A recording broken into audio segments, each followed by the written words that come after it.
आपने जिस वक्त में काम शुरू किया उस वक्त में मेरा ख्याल है कि ख़वातीन डायरेक्टर्स या प्रोड्यूसर्स बहुत कम थी, बल्कि ना होने के बराबर थी।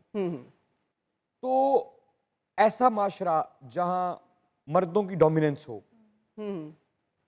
वहां शुरुआत करने में या जीत जाने में दुश्वारियां पेश आई? बहुत दुश्वारियाँ पेश आई बहुत, बिकॉज आई थिंक कि जिस टाइम पे हम थे, अब तो खैर चीज़ें काफ़ी एक हद तक बदल गई हैं, विच इज़ ग्रेट, मगर उस टाइम पे बहुत एक्स्ट्रा मेहनत करने पड़ती थी औरतों को, ख़ास तौर पे अपना मतलब कि अपॉर्चुनिटीज़ इतनी ज़्यादा नहीं थी, आपको बनाना पड़ती थी, लड़ना पड़ता था, एंड उतना सपोर्ट नहीं था जो अब है। बट आई थिंक वही उसी वो जो हम सब ने मेहनत की है, मेरे साथ और भी बहुत ख़वातीन थी, उसी वजह से आज एक फ्रीडम भी है।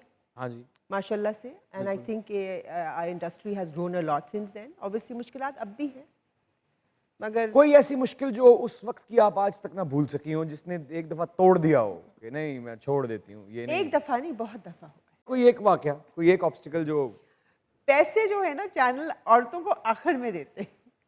पहले सारे मेल प्रोड्यूसर्स को देते थे और आखिर में हमारी बारी आती थी, क्योंकि हम कोई शोर नहीं मचा सकते, हम ऑफिसों में जाके बैठ नहीं सकते, हम गालियाँ नहीं दे सकते, तो इसलिए हमारी बारी आती थी आखिर में। तो सबसे बड़ा ऑब्स्टिकल तो ये था, ओह, जो चेक्स लेट मिलते थे फीमेल प्रोड्यूसर्स को ख़ास तौर पे।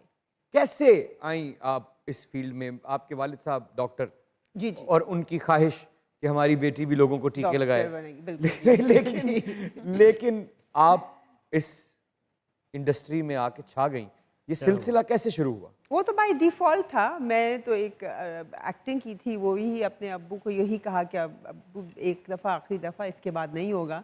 तो वो मान गए, तो उसके बाद एक और दफ़ा मान गए, फिर दोबारा मान गए। तो आई थिंक उनका बहुत सपोर्ट था। पहुंची कैसे इस फील्ड तक? शुरुआत कैसे हुई? मैंने बेसिकली मास्टर्स किया था बाहर से एनिमेशन में, तो बिहाइंड द कैमरा काम करने का हमेशा से शौक़ था। तो मैं एक प्रोजेक्ट कर रही थी जिसमें मैं एडी थी, तो उसमें जो फीमेल लीड थी वो भाग गई, उनकी जगह मुझे करना पड़ा काम, तो वहाँ से सारा सिलसिला शुरू।